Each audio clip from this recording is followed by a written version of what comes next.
예, 지난 주간은 신년주일이어서 요한복음을 강해에서 잠시 벗어났었는데, 이제 오늘은 다시 요한복음 강해 시간으로 돌아와서 목자와 양에 관한 이야기를 계속해 드리겠습니다.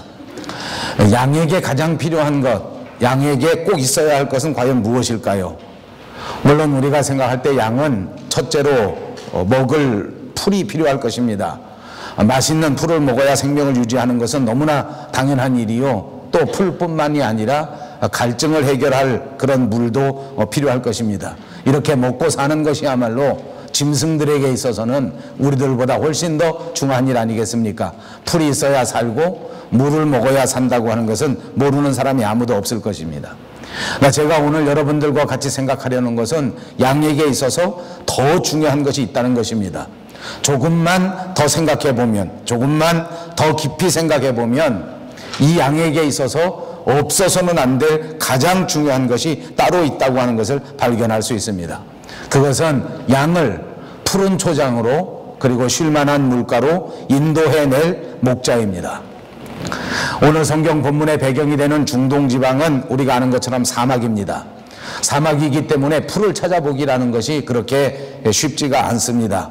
그리고 사막이기 때문에 비가 거의 없습니다. 거의 비가 오지 않기 때문에 물을 찾는 것 또한 절대로 쉬운 일이 아닙니다. 그런가 하면 이 사막에 양을 해치는 각종 맹수들도 많습니다. 그렇기 때문에 사실 이 양에게는 단순하게 생각하면 먹을 수 있는 풀, 먹을 수 있는 물이 필요한 것 절대적으로 없어서는 안 될 것이라고 생각할 수 있지만, 그러나 조금 더 깊이 생각해 보면 이 풀이나 이 물보다 더 소중한 것은 이런 환경에서 그 양떼들을 지켜주고, 이런 상황에서 이 양떼들에게 생명을 유지시켜 줄 수 있는 목자들이 진짜 꼭 필요한 존재다 하는 것을 알 수 있다, 그 말입니다. 사랑하는 여러분, 우리와 예수님과의 관계는 목자와 양의 관계입니다. 성경은 언제나 우리에게 가르쳐 주시기를 예수 그리스도께서 우리의 목자가 되시고 우리는 그분의 어린 양이라고 말씀해 주셨습니다. 우리 사람들은 모두가 다 양 같은 존재라는 말입니다. 양은 지난 시간에도 말씀드린 것처럼 한마디로 연약한 동물입니다. 자기 몸 자체가 강하지가 못합니다. 그 몸에 지닌 무기가 하나도 없습니다. 호랑이라고 하는 동물, 늑대 같은 것들은 날카로운 무기가 있습니다. 발톱이 남다르게 날카롭고 그리고 남다르게 날카로운 이빨을 가지고 있기 때문에 이런 것들을 무기로 해서 자기 생존을 이어나갈 수 있는 존재 아닙니까? 표범은 이런 것들만 있는 것이 아니라 다른 어떤 동물들보다도 월등하게 빠른 발을 가지고 있습니다. 전에도 한번 말씀드린 것처럼 코끼리라고 하는 것은 아무 무기가 없는 것 같지만, 그러나 코끼리는 그 엄청난 코와 그 무지막지한 그 몸무게 자체가 무기입니다. 독수리를 보십시오. 날카롭기도 하지만 그러나 독수리에게는 결정적인 무기가 있는데 그것이 창공을 마음대로 날아다닐 수 있는 날개가 있다고 하는 사실입니다. 그러나 양은 이런 것들이 하나도 없습니다. 그리고 양은 정말 겁이 많은 동물입니다. 길가에서 사막에서 두려 모아 있다가 그냥 저쪽 끄트머리에서 토끼 한 마리가 껑충 뛰면 온 양떼들이 무서워서 벌벌 떨고 다 도망가 버린다고 하는 것입니다. 그렇게 겁이 많습니다. 토끼보다 겁이 많다, 그 말입니다. 그뿐만 아니라 이렇게 겁이 많고 이렇게 부족하고 이렇게 무기도 없는 존재인데도 불구하고 고집은 또 얼마나 센지 모릅니다. 그래서 양은 언제나 자기가 한 번 왔던 길, 한 번 갔던 길을 절대 잊어버리지 않고 죽어도 자기가 왔던 길, 죽어도 자기가 갔던 길로만 가는 동물입니다. 그리고 자기가 먹었던 그 풀을 기억하고 나서 한 번 먹었던 그곳에 가서만 계속 먹기 때문에 양떼들이 지나간 그곳에는 양이 먹이로 한 번 삼은 그 초목은 그냥 한순간에 다 초토화돼 버리고 만다고 합니다.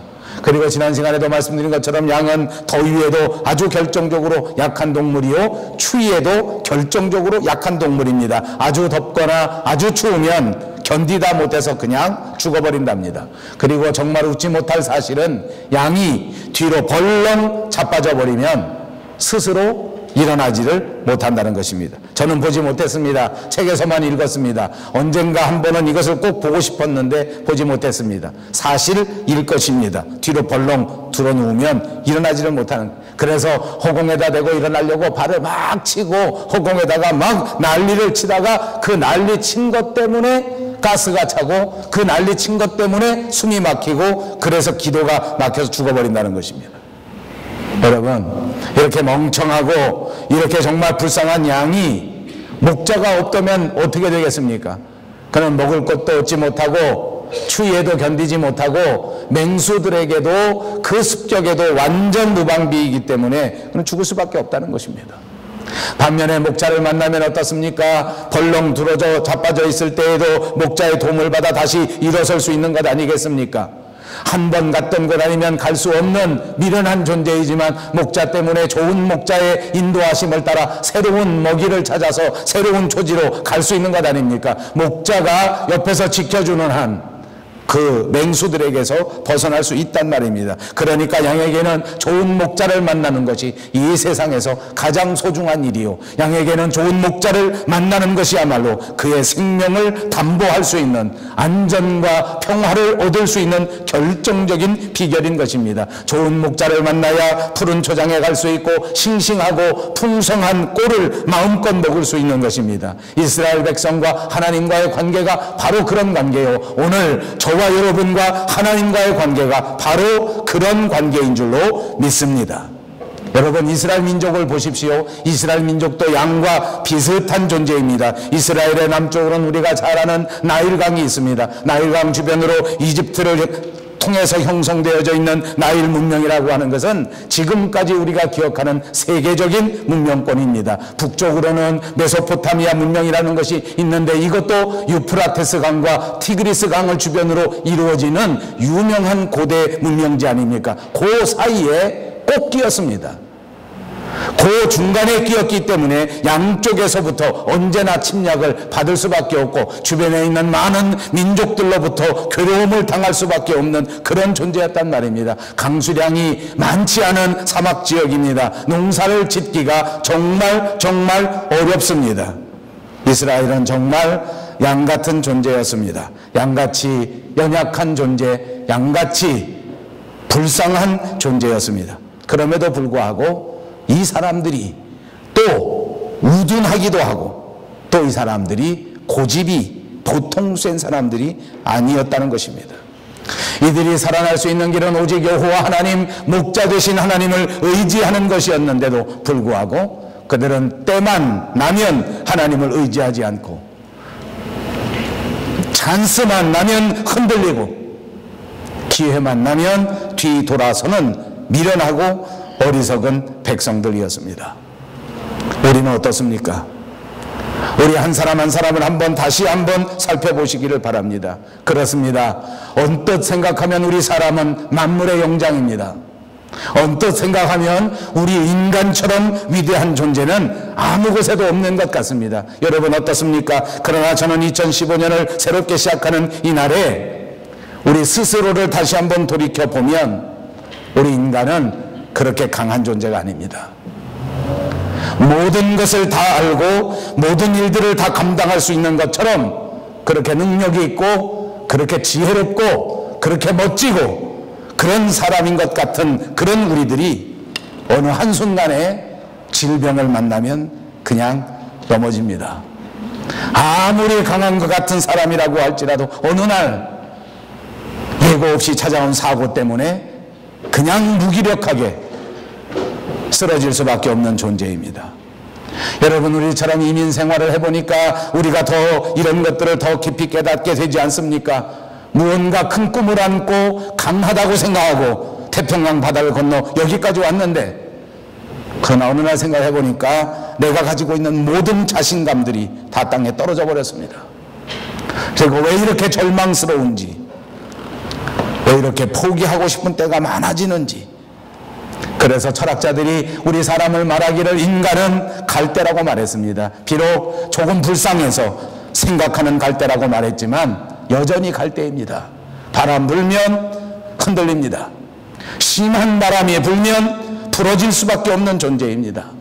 유명한 철학자 니체는 신은 죽었다라고 말했습니다. 그러니까 신을 의지하지 말고 신에게 기대하지 말고 스스로 살아남아야 할 것이 아니냐. 인간이 스스로 강해지고 인간이 스스로 생명을 유지하지 않으면 안 된다라고 우리에게 요구했습니다. 마치 성경에 나오는 탕자 보고 집을 나가서 혼자 살아보라고 말하는 것과 똑같습니다. 유명한 말처럼 무소의 뿔처럼 당당하게 걸어가라는 것입니다. 혼자 살아가라는 것입니다. 누구도 의지하지 말고 일어서라는 것입니다. 강하여야만 살아남는다고 말하는 것입니다. 그러나 여러분 명심하십시오. 강한 것이 살아남는 것이 아닙니다. 강한 것은 부러집니다. 힘의 원리를 내세우고 힘이 있어야 산다고 생각했던 모든 인간들은 결국 그 힘자랑으로 전쟁을 일으키게 되고 그 전쟁 때문에 모든 민족들이 다 무너지고 말았습니다.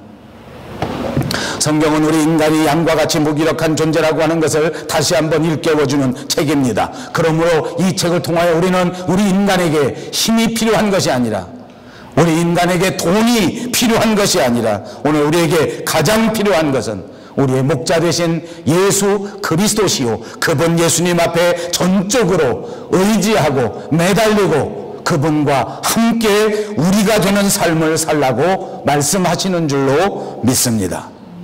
인생의 행복은 내 안에 있는 것이 아닙니다. 양들 가운데에는 자기 분수를 알지 못하고 자기 분수를 지키지 못하는 양떼들이 있습니다. 자기 생각으로 움직입니다. 자기 꾀로 살아나려고 합니다. 그래서 울타리 근처에 서성대고 어딘가 새로운 길이 없을까 서성대려고 하고 있습니다. 결국 그 양은 위험에 빠질 수밖에 없는 것입니다. 하나님은 우리에게 말씀을 주시고 우리 목자 되신 예수 그리스도, 우리 목자 되신 하나님께서 우리와 함께 해 주실 그때에 우리의 인생이 풍성해지고 우리의 인생이 행복해질 수 있다고 말씀해 주셨습니다. 사랑하는 여러분, 하나님과 함께 우리가 되셔서 하나님이 주시는 인생의 가장 아름다운 평화, 가장 아름다운 행복을 마음껏 누리실 수 있는 여러분 모두가 되시기를 주님의 이름으로 축복합니다. 그렇습니다. 자기 생각을 의지하는 것이 아니라, 자기 힘을 의지하는 것이 아니라 하나님의 말씀을 의지하고 나아갈 때 그때가 가장 안전하고 그때가 가장 풍성한 꼴을 먹게 될 줄로 믿습니다. 하나님은 우리의 목자이십니다. 하나님이 우리의 목자가 되실 만한 이유는 너무나 많습니다. 무엇보다도 그분이 우리의 목자가 되실 만한 충분한 이유는 그 하나님께서 우리를 사랑하시기 때문입니다. 선한 목자는 양을 잘 압니다. 선한 목자는 언제나 양의 이름을 부르고 양은 그 목자의 음성을 듣는다고 말씀하셨습니다. 그렇습니다. 실제 목자들은 자기 양이 어떤 양인지 정확하게 구분해 낸다고 합니다. 목자는 하루에도 몇 번씩 자기 양떼를 살펴봅니다. 목자는 하루에도 몇 번씩 자기 양떼들의 숫자를 세어봅니다. 공중에 독수리가 휙 날아가기만 하면 얼른 내 양떼들이 이상이 없는가 하고 양을 세어본단 말입니다. 습관적으로 세어봅니다. 주변에 아주 험악한 짐승이 등장하기만 하면 또 목자들은 습관적으로 양의 숫자를 셉니다. 날씨가 너무 뜨겁기만 해도, 날씨가 너무 차가워지기만 해도 목자는 얼른 양떼들의 숫자를 셉니다. 왜냐하면 목자에게서 이탈된 그 양들은 곧 죽은 것과 마찬가지이기 때문입니다. 여러분, 우리가 잘 아는 것처럼 성경에는 잃어버린 양의 비유도 있습니다. 목자가 99마리 양떼들을 그냥 놔두고 한 마리 잃어버린 양을 찾아갔습니다. 그 이유는 무엇입니까? 잃어버린 양 그 자체가 죽음을 의미하기 때문입니다. 그래서 그 양을 찾아내면 목자는 너무 기뻐서 그 양을 자기 어깨에 걸치고 옵니다. 너무 좋아서, 찾은 것이 너무 감사해서 그래서 안아주는 것이기도 하지만, 또 한 가지는 길을 잃고 헤매던 이 양이 너무 힘이 빠져서 지쳐서 걸을 수 있는 힘도 없기 때문입니다. 그러므로 목자는 양떼의 사정을 알고 양떼를 진심으로 사랑하기 때문에 이 양떼를 지켜주는 것입니다. 우리 인생이 그렇습니다. 하나님께서 마치 엄마가 아기를 돌보아 주듯이 항상 세밀하게 우리를 지켜주시고 우리를 보살펴 주시는 줄로 믿습니다. 목자는 잠을 자는 순간에도 그냥 자지 않는 것입니다. 한 귀는 항상 열어놓고 그 양을 향해서 조그만 소리에도 눈이 번쩍 뜨여집니다. 엄마가 아기를 볼 때 엄마의 마음과 똑같지 않습니까? 하나님도 그렇습니다. 성경에 보십시오. 이스라엘을 지키시는 하나님께서는 졸지도 아니하시고 주무시지도 아니하시리로다. 시편 112편에 있는 다윗의 고백입니다. 그렇습니다. 사랑하면 모든 관심이 거기에 집중되는 것입니다. 사랑하면 모든 생각이 그쪽으로 향하게 되는 것입니다. 바스락하는 소리만 나면 잠이 벌떡 깨지는 것 아닙니까? 그렇습니다. 많은 사람들이 오늘 믿음 생활하면서 이렇게 생동하는 신앙, 기쁨의 신앙을 갖지 못하는 이유가 뭔지 압니까? 하나님을 믿기는 믿는데 하나님께서 내게 무관심하다고 생각하는 것입니다. 여러분, 2015년 새해가 시작되었습니다. 결코 오해하지 마십시오. 하나님은 저와 여러분에 대하여 무관심하지 않습니다. 하나님은 오늘 우리 교회에 대하여 말할 수 없는 탄식으로 오늘도 깨어서 기도하시고 간구하고 계시는 분이신 줄로 믿습니다. 여러분의 가정을 위하여, 여러분의 사업을 위하여, 여러분의 이민 생활을 위하여, 여러분의 모든 삶을 위하여 걸어가신 하나님께서 오늘도 깊이 관심을 가지시고 지켜주시고 위하여 기도해 주신다고 하는 이 사실 꼭 믿으시기를 바랍니다. 여러분, 우리가 잘 아는 모래 위에 두 발자국이라고 하는 시가 있습니다. 투 풋프린트라고 하는 시인데 여러분 모두 아실 것입니다. 어떤 시인이 밤에 꿈을 꾸었습니다. 꿈속에서 하나님과 나란히 길을 걸어가는데 바닥에 보니까 그 바닷가에는 발자국이, 그 풋프린트가 정확하게 거기에 찍혀져 있는 것입니다. 발자국 4개가 찍혀 있습니다. 2발자국은 하나님의 것이요 2발자국은 자기 발자국입니다.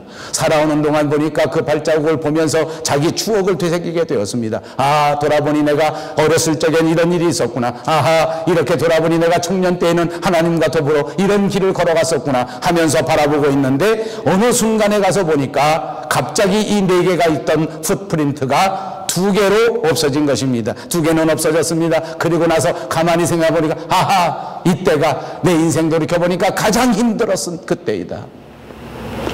가장 힘들었을 때요.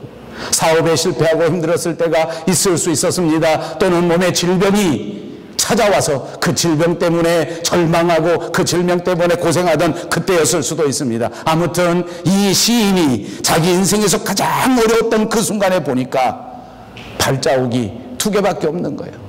그래서 하나님 앞에 항의하였습니다. 하나님, 평생을 저와 함께 이렇게 동행해 주셨는데 어쩌자고 내가 정말 힘들었을 그때에는 하나님 어디 가시고 안 계시고 나만 혼자 이 길을 걸어갔더란 말입니까? 이렇게 하소연하면서 불평하면서 하나님 앞에 말씀드렸습니다. 그랬더니 하나님이 대답하셨습니다. 자세히 보아라. 그 발자국은 내가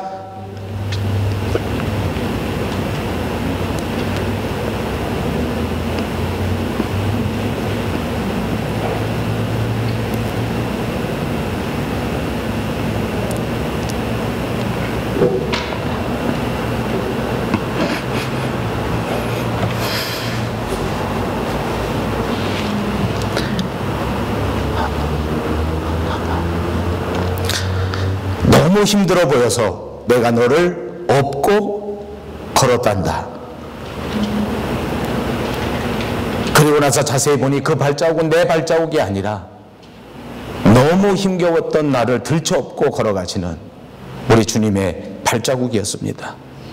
하나님은 오늘 우리 인생에 무관심하시고 멀리 떨어져 있는 분이 아닙니다.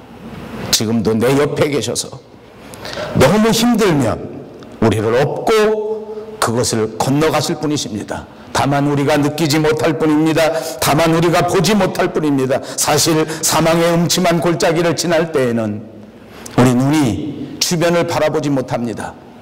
위험을 바라보다가 그만 우리와 함께 하시는 주님을 보지 못할 때가 있는 것입니다. 그러나 그분은 선한 목자입니다. 그분은 양을 위하여 자기 목숨을 버리는 분이십니다. 오늘 우리가 같이 읽은 11절, 15절, 17절에 계속해서 반복해서 말씀해 주시기를 그분 목자는 자기 양을 위하여 목숨을 버린다고 말씀해 주셨습니다. 우리를 위하여 그 갈보리 십자가 위에서 그 목숨을 버리셨습니다. 자기 목숨을 내어놓을 정도로 저와 여러분을 사랑하셨다고 하면 그것이 오늘 우리의 삶에 어떤 의미가 되겠습니까? 그것으로 충분하지 않겠습니까? 사랑하는 여러분, 하나님께서 우리를 이토록 사랑하시는데 우리가 더 무엇을 바랄 것이 있겠습니까? 여러분, 하나님께서는 사실 어느 날 가끔 우리를 사망의 음침한 골짜기로 인도해 가는 것 같은 때가 있습니다. 그러나 명심하십시오. 그것조차도 사실은 축복으로 우리를 이끌어 가시기 위함입니다. 여러분, 여름철이 되면 건기입니다. 비가 오지 않습니다. 목자들은 신선한 풀을 얻기 위해서는 이제 평지에서 더 이상 좋은 풀을 얻을 수 없는 것입니다. 그래서 할 수 없이 이 양떼들을 이끌고 양들을 몰고 고지로 올라갈 수밖에 없는 것입니다.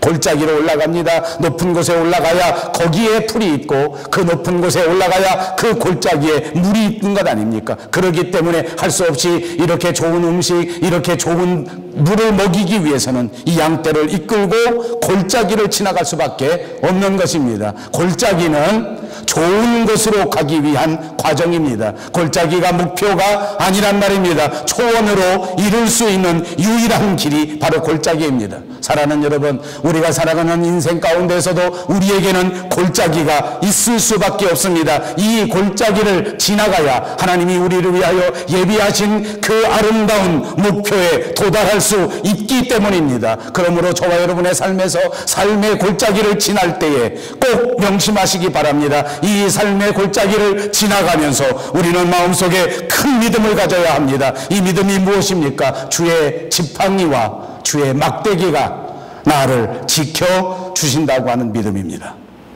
여러분, 성경은 우리에게 분명히 가르쳐 줍니다. 고난은 축복을 위한 통로입니다. 고난 가운데에서 예수님이 함께 해주시고, 고난 가운데에서 원수들의 위협을 주님의 막대기로 막아주시고, 위험에 빠졌을 때에는 주님께서 친히 찾아와 주셔서 그 지팡이로 우리를 건져내 주시는 것입니다. 주님이 오신 목적, 그것은 바로 우리에게 생명을 얻게 하고 더 풍성히 얻게 하시기 위함이었습니다.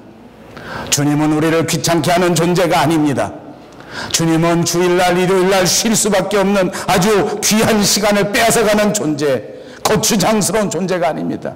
나한테 헌금이나 받아가고 11조나 뺏어가는 존재가 아니란 말입니다. 내가 평안히 쉬는 것을 방해하는 그런 분도 아닙니다. 불안한 우리의 인생길, 바람같이 흔들리는 우리의 인생길에서 나와 함께 하셔서 나를 지켜주시고 내 영혼에 진정한 평화를 주시는 그분이 바로 예수 그리스도인 줄로 믿습니다. 예수님은 포도나무요, 우리는 그의 가지입니다. 가지는 언제나 그 포도나무에 잘 붙어 있을 때 많은 열매를 맺을 수 있는 줄로 믿습니다. 옛날 중국 전설에 이런 이야기가 있었습니다. 염라대왕 앞에 세 사람이 불려갔답니다. 그 염라대왕이 책을 가만히 살펴보니까 자기 앞에 온 이 세 사람이 실수로 잘못 온 것입니다. 저는 이 예화를 보면서 그런 생각을 해봤습니다. 제가 캐나다 와 살아보니까 이 캐나다의 공무원들은 실수를 참 많이 합니다. 우리같이 이민 온 사람들은 이민국에서 해주는 서류가 정말 중요한 건데 어떻게 보면 아주 까맣게 실수를 해요. 그 전에 우리 교회에 계셨던 어느 목사님은 국적을 노스코리아라고 쓴 적도 있습니다. 다 실수예요, 실수. 그러고 나서 보니까 여기에 공무원들이 실수를 많이 합니다. 뭐 여기만 그러겠습니까? 한국 공무원도 실수 많이 합니다. 저는 얼마나 열이 나는지 모릅니다. 밤새 잠을 못 잡니다. 이 사람들 실수 한번 잘못하면 우리는 그 피해를 고스란히 볼 수밖에 없지 않습니까? 그러다 제가 이 설교 준비하다가 마음이 좀 녹았습니다. 왜냐하면 요즘만 실수하는 게 아니라 염라대왕 앞에도 이렇게 실수하는 모양입니다. 하여간 사람을 염라대왕 앞에 데려가야 되는데 때가 된 사람 셋을 데려갔어야 되는데 데려가는 사람들이 실수로 죽지 말아야 될 세 사람을 데려간 것입니다. 염라대왕이 자세히 책을 살펴보고 그거 보니까 이 세 사람 이름이 없는 거야. 아직 죽을 때가 안 된 거예요. 저승사자가 착각해서 실수로 잘못 데려온 것입니다. 그러니까 염라대왕이 사과하면서 이 사람들한테 말했습니다. 여보게들 진짜 미안하이. 아무래도 자네들은 잘못 온 것 같으니 다시 돌아가서 몇 년 더 살다가 와야 되겠다. 가만히 살펴보니까 이게 자네들 실수가 아니고 우리 저승사자, 우리 오피서들의 실패니까 내가 그냥 보낼 수는 없고 내가 너희들한테 선물 하나씩 줘서 돌려보낼 테니까 너무 불평하지 말고 그냥 돌아가라. 그러면서 세 사람한테 소원을 말해보라 그랬습니다.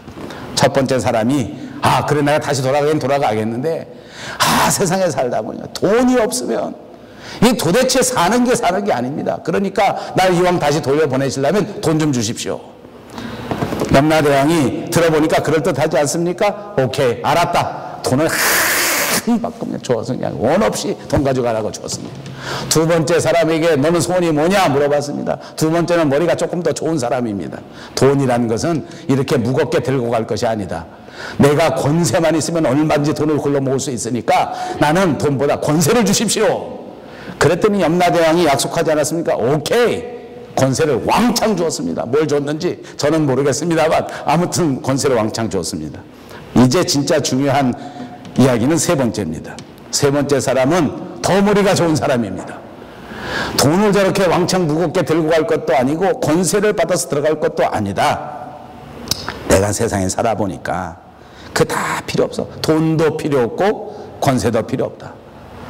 그냥 내게 경치 좋은 동네에서 집 하나 지어주시고 거기 평생 사랑할 수밖에 없는 예쁜 아내 하나 만들어 주셔서 죽지 않고 살게 해 주십시오.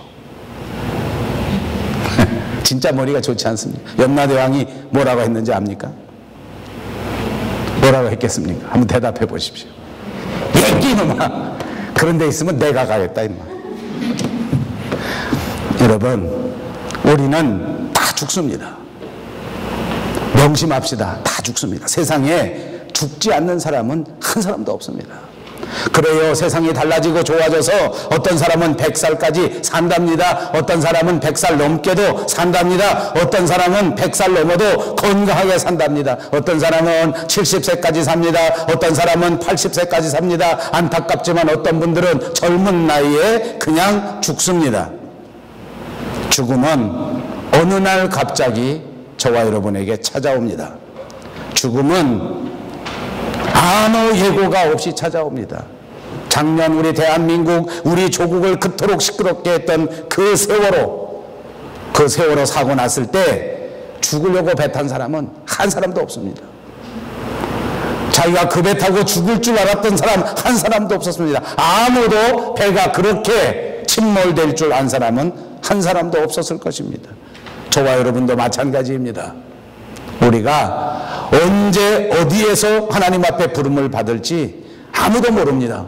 그러나 분명한 사실은 우리 모두가 부름을 받을 것이라는 것입니다. 누구든지 죽을 것입니다. 누구든지 몇 살에 죽을지 모를 뿐 분명히 죽는다 그 말입니다. 그런데 문제는 죽은 그 다음입니다. 요즘 들어 제가 자주 말씀드렸습니다. 죽는다고 끝이 아닙니다. 빈 말이라도 죽으면 끝이라는 말 하지 마시라고 말씀드렸습니다. 그것보다 무지막지한 불신앙은 없습니다. 죽어도 끝이 아닙니다. 예수 믿고 구원받은 사람은 죽으면 하나님이 예비하신 천국에 들어가는 것을 믿으시기를 바랍니다. 믿지 않고 죽어버리면 안타깝지만 지옥에 던져지게 될 것입니다.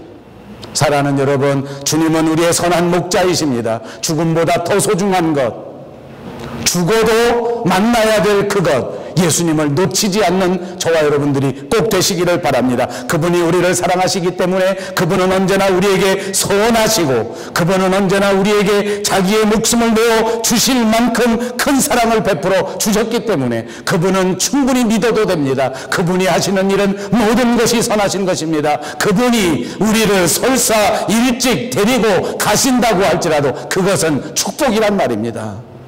여러분, 받아들이기 어려우실 것입니다. 그러나 받아들이셔야 합니다. 설사 주님이 우리를 가난하시게 한다면 그것마저도 하나님을 믿어야 한단 말입니다. 주님은 선하시기 때문에 가난을 통해서도 큰 영광을 받으시려고 저와 여러분을 가난하게 하실지도 모릅니다. 때로는 몸이 조금 아픕니다. 그럼에도 불구하고 하나님 앞에 맡기십시오. 주님은 선하시기에 우리의 아픔을 통해서도 큰 영광을 받으시고 반드시 마지막 때 큰 영광을 우리에게 베풀어 주실 것입니다. 그렇습니다. 인생의 행복은 뭔지 압니까? 이런 주님을 전폭적으로 믿는 것입니다. 인생의 가장 큰 은혜는 무엇인지 압니까? 이런 예수님이 저절로 믿어지는 것입니다. 아멘. 2015년 여러분 모두에게 이런 믿음이 충만하시기를 바랍니다. 하나님이 선하신데, 주님이 선하신데, 선한 목자이신 주님이 내 인생을 붙잡으셨는데 어떻게 하든지 간에 나는 하나님의 자녀요, 하나님의 아들이요, 하나님의 딸이다. 다윗은 이 믿음을 가졌습니다. 그래서 시편 23편에 노래하지 않았습니까? 여호와는 나의 목자시니 내게 부족함이 없으리로다. 주께서 내 원수의 목전에서 내게 상을 베푸시고 기름으로 내 머리에 바르셨으니 내 잔이 넘치나이다. 주님과 함께 하시면 우리의 잔이 넘쳐나는 역사, 이런 은혜, 이런 고백이 있을 줄로 믿습니다. 인생의 행복, 인생의 축복, 2015년의 가장 풍성함, 그것은 바로 우리 주님 앞에 있는 것입니다. 이 풍성한 은혜, 이 풍성한 축복 모두 함께 누리시는 저와 여러분 되시기를 주님의 이름으로 축복합니다.